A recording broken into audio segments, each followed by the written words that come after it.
Antonio Model Railroad Association. Let's see what this looks like.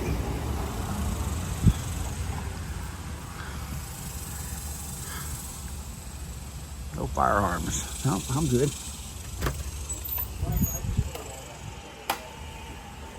Hello.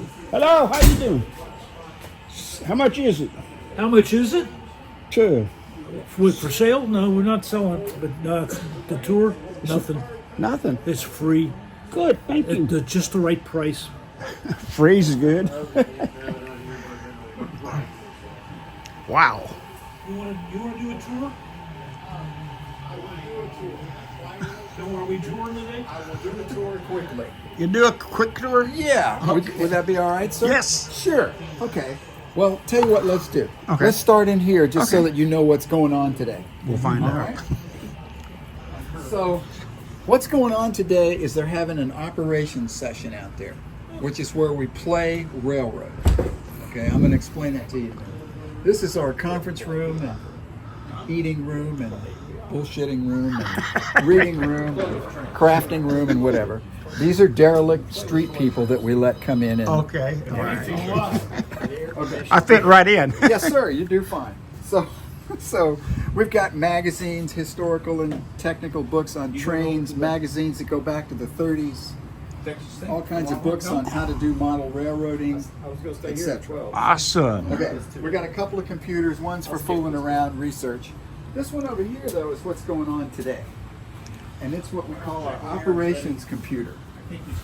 And this computer has in its little brain that layout, so it knows where all the tracks are and how long they are. Wow, that's Okay. complicated. So the next thing is we also double check. It's got an inventory of all the railroad cars out there. The last time we counted, it had 595 cars out there. So it knows not only that we have a car, but it knows where it is. Where it is. So we know that Southern Pacific boxcar 96712 is on track 4 in San Antonio. Well, this is as laid out as the national system. Well, that's what the idea is. So then what we do is we say, okay, computer, you're smarter than us, make us up 20 trains. We want the trains to be about this long and do these kinds of things. So it crunches on it a while and then it spits out a work order. And it says, okay, here's your train. Pick up your train, and it's composed of these cars. Here's some flat cars, some reefer cars, and a box car or whatever. Okay? You don't have any work here or here or here, but then go to this place. Pick up these cars and drop off these cars. No work here. Oh, here's some work. Go to this place, pick up this car and drop off this car. So you go around, and when you get done, you come in here and you tell the guy that's running this thing, train number 7 has run.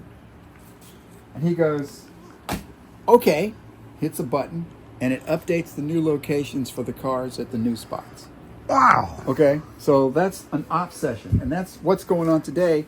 And these people that are out here running today came over from Houston. Wow. So we invited them to have a session. So these aren't our guys, they're their guys. I looked at the parking lot and I said, wow, this place is busy. Well, it is today. So here you go. All right, so we'll run through the layout real quick. And, you know, you're welcome to walk through. And I don't think you're getting anybody's hair. Only thing that we ask that you do is at the end of your whatever, just please sign your name. Okay. So that the governor will give us a tax break. I have a small YouTube channel and I've got a playlist on there. It's called Trains. And so Yeah. every one I do, I tag it with trains. Feel free. So, our layout is 1959 Texas. And we like 1959 because that's a time when the railroads were going from steam engines to diesels. So you'd see them both. Okay. It's what we call the transition period for railroads. So you see, there's a guy over here that's running a railroad yard. He's got a little steam engine and he's doing switching. And you have a guy here that's running a first or second generation diesel. See it running? Mm-hmm. Okay. So he's switching and moving cars around. So that's what's happening today. We're running this operations session, and George here is running a yard. So he's getting cars ready for the big trains that come through, they'll already have the cars pulled that he needs to pick up, so he can just latch onto them and take them. He doesn't have to go into these sidings and try to get them. Okay? That's what switchers do. Okay? Well, is there like a contest involved? No contest. No the pressure. only contest is to finish your sheet, and then if you want another train, you pick up another train. So the first place we built, and then the layout is a sort of a simulated trip between San Antonio, which is over there in that corner, and Fort Worth, which is down there against the wall. Okay? Okay. All right. First place we built is a place called Clark Center, and it is not a real town. It's named after Bob Clark, that guy on the wall there. He was a famous master model railroader.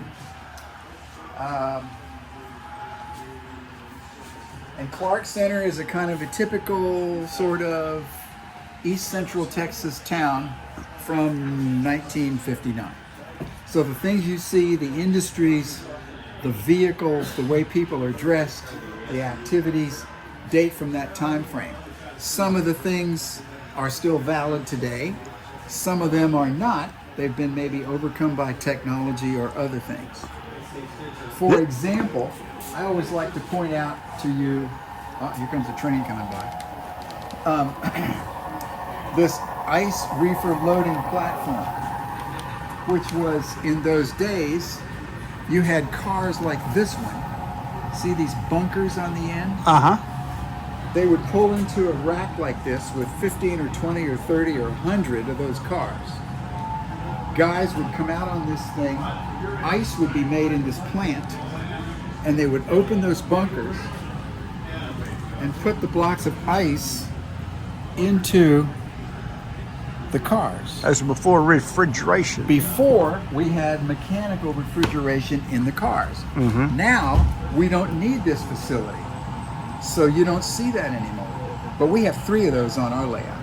Wow. Okay, so the switcher has gone in here, and what he's done is he's pulled out some cars that he might need to be cutting some cars in and out of there to be put out for some trains that come along the main line to be picked up.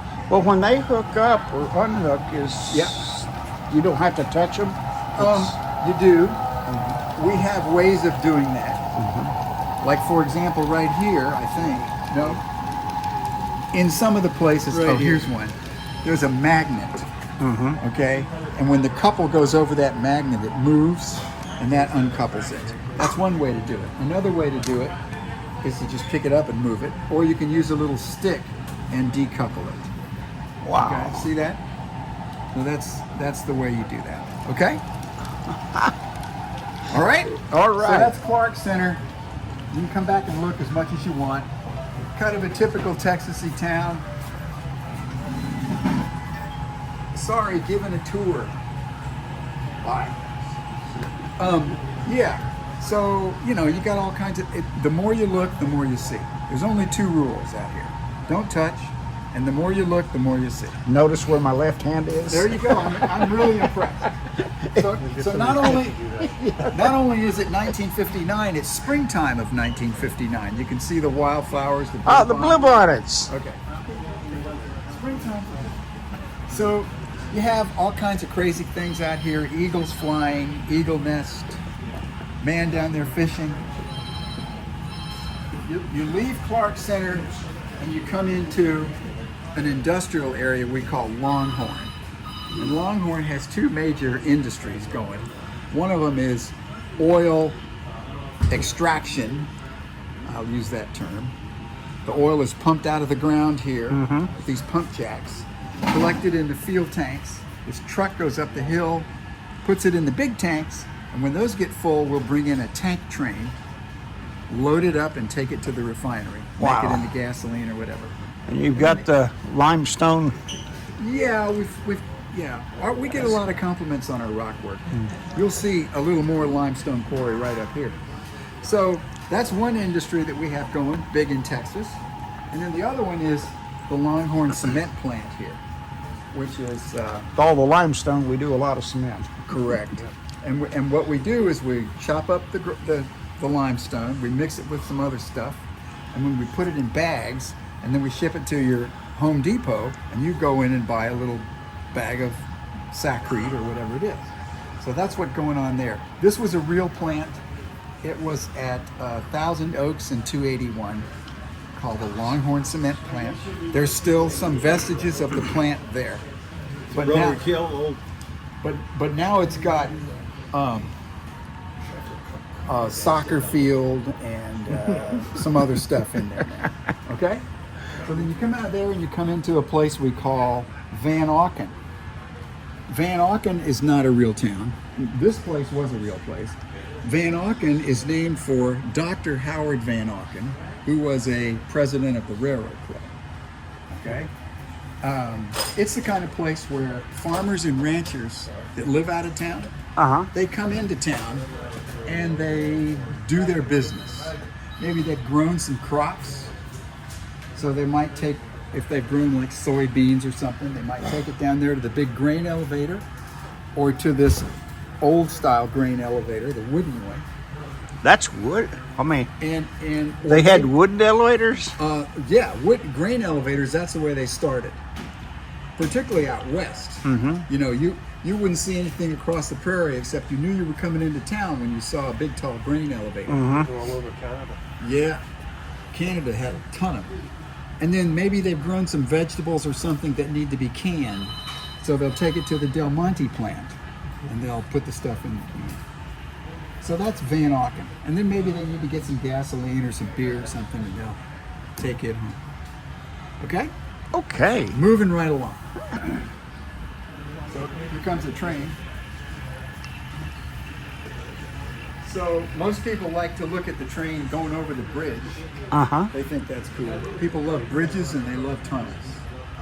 So what you have here is the Lone Star gravel operation, which is this river flows through here, and when it floods, it picks up gravel. It brings it down here, and where the river gets wider and deeper, the gravel drops to the bottom. So this dragline crane picks it up off the bottom, puts it in a pile. The little steam shovel picks that pile up, puts it on the conveyor belt, goes up into plant.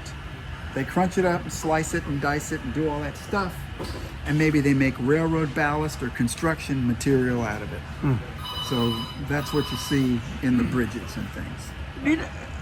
Out near going west on Highway 90 at a little town called Canipa, and just to the left of the bridge, Yeah. there's a whole mining something or other That's the going on. Vulcan gravel area. They're doing this kind of work. Okay. And they have a bunch of their own special cars for transporting their rock. Okay? And they're called Ortner cars, and they're little short cars, but they get really heavy. And so you'll see a whole train. They have their own engine and everything to pull those. Yeah, the rock out there looks black, like you see along the railroads. That's it. So, you come out of there, and remember those people that go in and out of Van Auken? Well, they live over here in a little town we call Rimrock. Rimrock is an agricultural community. Okay, so here's a farm. You have Crossthwaite Farms, which is, we're raising cows over there. Chickens. We got the lady feeding the chickens. We got the man looking at the, he's changing the tire on a tractor. I don't know if you can see that really well, but he's got all of his tools and stuff in there. Can you see that? Yeah. I mean, it's quite impressive, really. So that's the farm scene. And then, right, and the cows, we're going to collect all those cows. We're going to take them over here to this feed lot, fatten them up a little bit, and send them over to Fort Worth. And in Fort Worth, we're going to make McDonald's cheeseburgers out of it. So this is the town of Rimrock, sort of, and it's just a little community. So you have the feed lot operation. You have a little general store. You have an old cottonseed oil gin, okay, which is they used to crush the seeds and get this really good machine oil out of it. And then you have the Railway Express Agency and a little train station. You know about the Railway Express? No. Okay. The Railway Express in those days was like UPS and FedEx and Amazon rolled up in together. If you were going to get some kind of a big package or something, this is how it was going to come to you. And either you'd Rick, come he down, wants me on the siding in here. you'd come down here, You're lined up. and you'd different, either Rick. pick it up, Lined up. or they would take it to your house in one of these green trucks. Okay? I never So knew that. That's the Railway Express Agency. So you leave Rimlock and you start coming into San Antonio. Okay, here comes another train.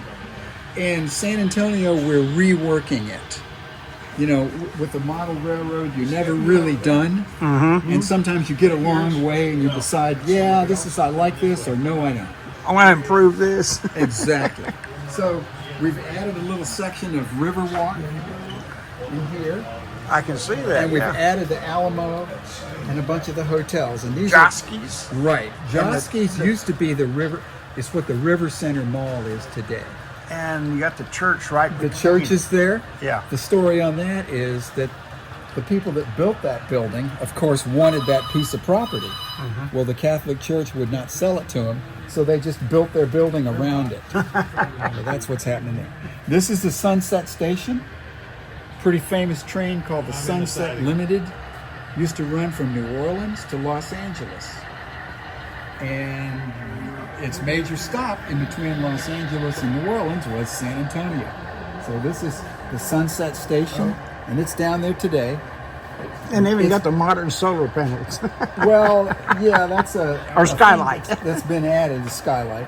And nowadays, this is a convention center, and then this was the old freight house.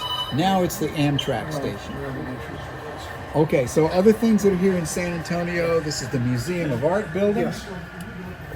Then you start to come to the Pearl Brewery area. You been to the Pearl Brewery? Yeah, that's a shopping center now. Correct. Big shopping, Hotel. Big shopping area. This is the round stable building. Most people know the Pearl from looking at it like that. Right. And then this is another one of those ice reefer things that we're building. Everything, you know, some things are. Where'd you get all the introductions. little people and little things? People make them and we buy them, or sometimes they just make the unpainted stuff and we have to paint them, Oh, okay. which is a little bit of work. So this young man here is running the yard. You can see he's got a steam engine going.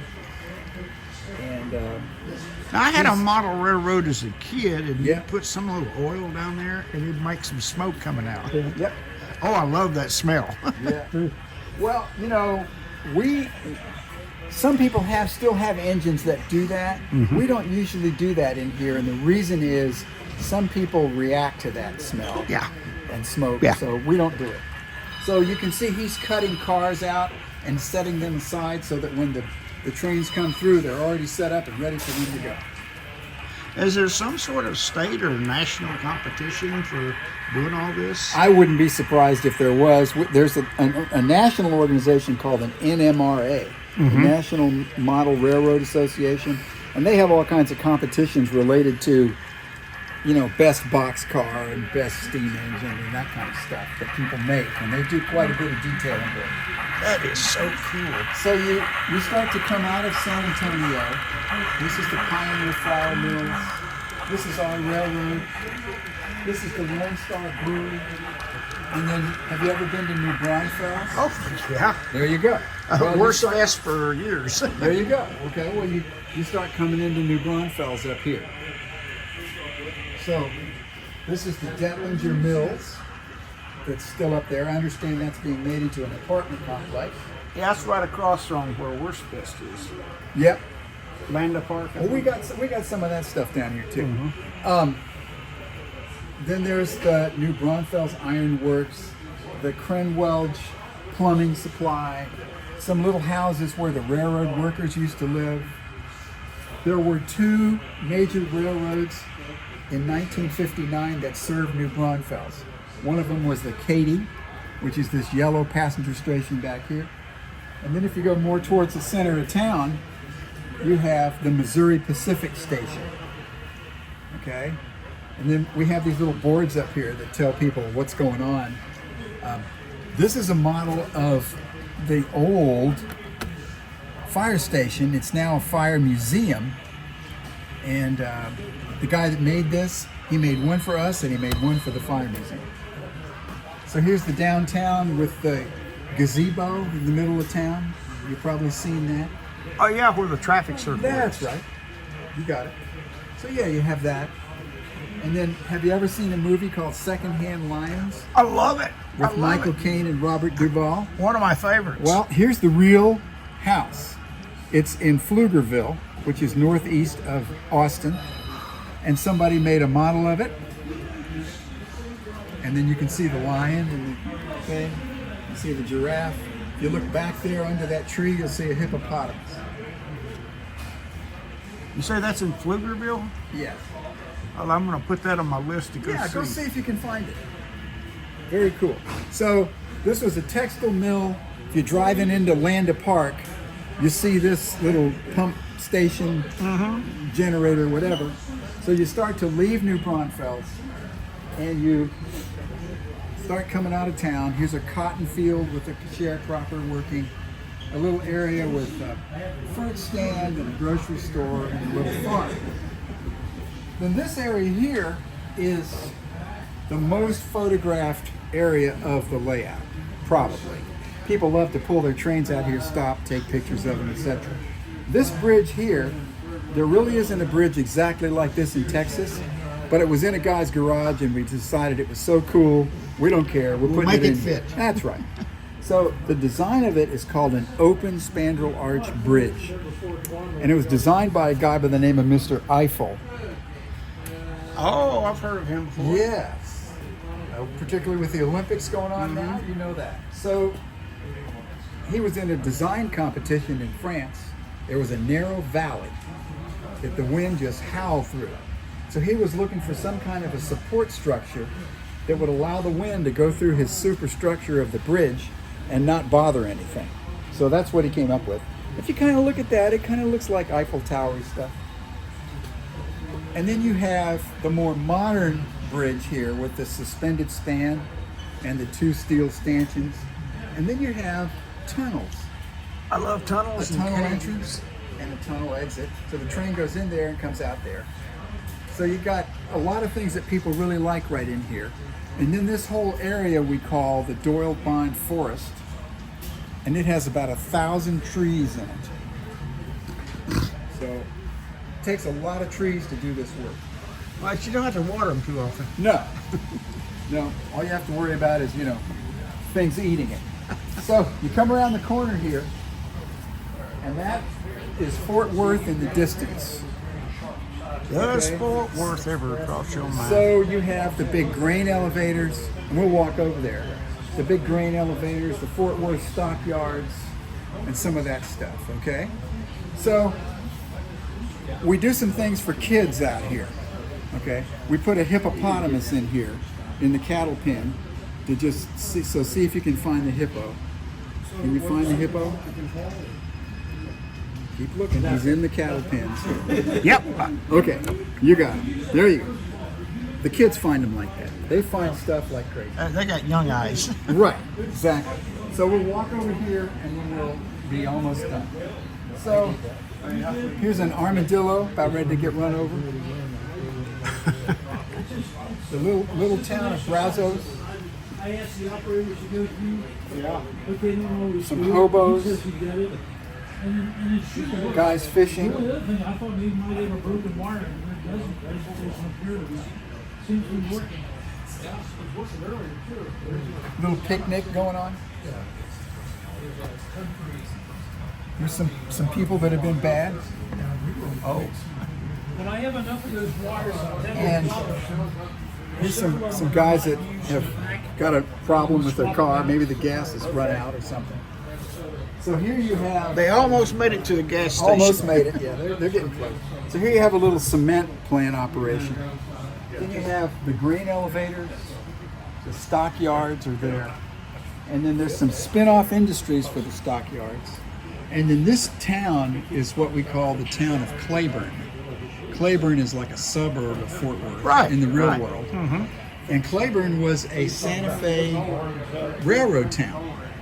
they did reworking of engines and cars and things like that there. So it's our little kind of experimental area. Buildings come in and out of here all along. We just put in the bus station and a couple of other things, you know. We kind of let people do their thing and put them in and out of here. So much imagination went into this. Yeah, there's some really crazy people in here. So, point out one other thing to you here. Up here is a loft. And when we have an operating session, you'll see some people up there. And there's a guy that's sitting behind a desk. And he, see that says call the dispatcher at 603? Here's a phone. So, if you want to call him or he wants to call you, he can communicate with you. Basically say, train number 5, you're ready to go. Or he can say, train number 5, what the hell are you doing? Get to work. You know? Why is So, it? you see the picture of Mussolini? I was just going to ask, what's Mussolini got to do with all this? Mussolini had a saying, which was, the trains will run on time. So if you get a call from El Duce, you better get off the dime. Okay? So, you know, there's all kinds of things, and like I said, you can walk around as much as you want. I'm going to go here in a sec. Okay. But the only other thing I wanted to show you is what we're doing over here against this wall. So over here, we're building a port. It's kind of like Corpus Christi, but we're calling it the Port of South Texas. Okay. Okay. And we're going to have ships and tugboats and fishing boats and, I don't know, guys drowning and stuff like that. And they're, you know, loading and unloading from the ships onto railroad cars, back and forth. There'll be warehouses, grain elevators. Here's some more warehousing. There'll be a and then in the corner down there will be like a fishing village. I see the palm trees. Right. There'll be, you know, little fishing boats and stuff like that. So the idea is this thing is a part of the railroad, and it's going to connect to the main railroad back there in that corner. Wow. Okay? So if you're coming down here to work, you got a long way to come, and then you're going to work in here. So that's the port, and they've been thinking about it for 15 or 20 years, and they finally decided, okay, we're going to do it. So yeah, so that is the layout. That's your layout tour, and I am going to go run an errand. So What's your name? Jack. Jack, I'm Rick. Rick, Thank good to you meet very you, much. sir. Appreciate Enjoyed it. it? Have fun? This is far more than I expected. Well, you know, it's been 24 years in process. I built the building in 1999. Took a little while to get the insides fleshed out to where we could start working on it. And I wasn't here right at the first 4 or 5 years, but we've been at it a long time. Thank you so much, Jack. You are welcome. Remember to sign the board. I will. Have fun. Turnout motor here. That'll do this. We rocker switch for it. So this is going to have a localized panel. What do you all use for the push buttons? Are those double pull, double throw push buttons? Yeah. I need to find some of those because that's a small opening. I like that. I don't know what whose they are, but that's we've slowly been replacing what we started with. The first one should have They're not double. They're not double fold on the throw. They only got two buttons on it.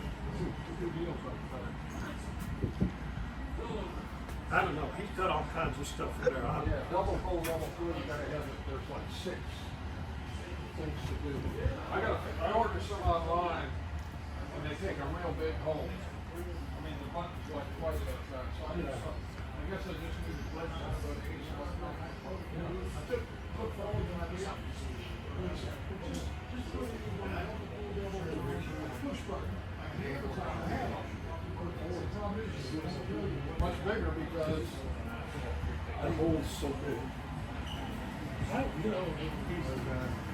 He's kind of used to hear relays and stuff and everything. So I think that's how come you can use those instead of the double pull, double throw. Yeah. But I've got the new section, the narrow gauge, I just put them where they're supposed to be with the toggle. Because you're following your train anyway, but the yard, I've got this. Plus I need to be able to work it from either end. My new yard will probably With these two in. Okay. Since that one out. Larry Dalford is over here operating today. He's gonna come out, he thinks my yard, since it's roughly 20-some foot long. Plus, it's got the stop pins, it's got a maintenance weight track, it's got another track next to the stop pins for the clean out. This big round thing is how they turn trains around. If you didn't have room for a Y. His thoughts are, I'd be better off to have two operators and have one of them.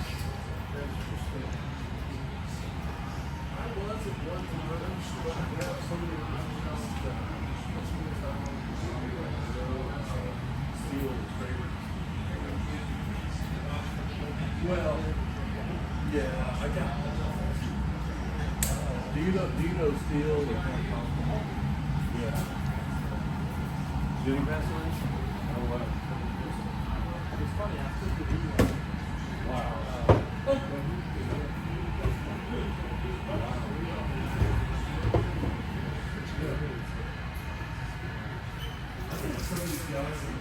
I gotta figure out what I'm gonna do. Photo CDs, sales for the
And it's picked up some more cars.